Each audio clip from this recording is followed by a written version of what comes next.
Did you know what was considered as modern architecture during the late 18th century looked like this?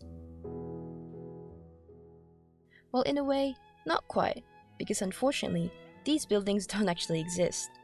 However, the architect who created these designs in particular paved the way for the next generation of architects to create what we now know as modern architecture. Let me set the scene. It is currently the Age of Enlightenment and the French Revolution, where breaking traditions, rebellions, and de-Christianization were hot topics, inevitably influencing theories and philosophies of architects during that period.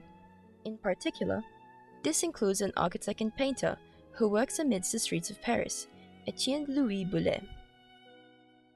Boullée is commonly referred to as a visionary architect, as although Boullée has worked on buildings that were actually built, such as Hôtel de Brunoy, he was renowned for his later works, where he focused to prove his own philosophy of architecture through paintings, hence visionary. Boullée's work was his interpretation of architecture imitating nature, and focused heavily on allowing interaction between nature and the building to evoke a feeling. Knowing what he can do best as a painter, he focused on painting elevations and perspectives to achieve this.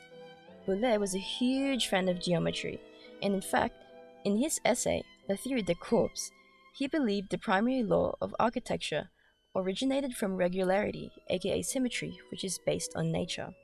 Therefore, he believed that spheres, cubes, pyramids, and cylinders were the very image of order and perfection. How did he get to that conclusion?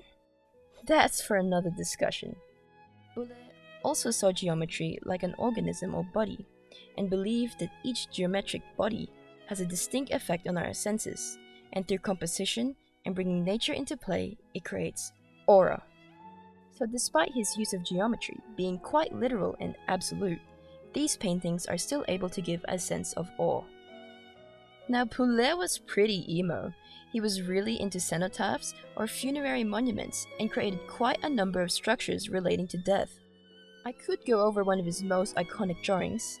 However, I think out of all of the funerary monuments he's painted, my favorite would probably be his paintings of an entrance gate for a cemetery.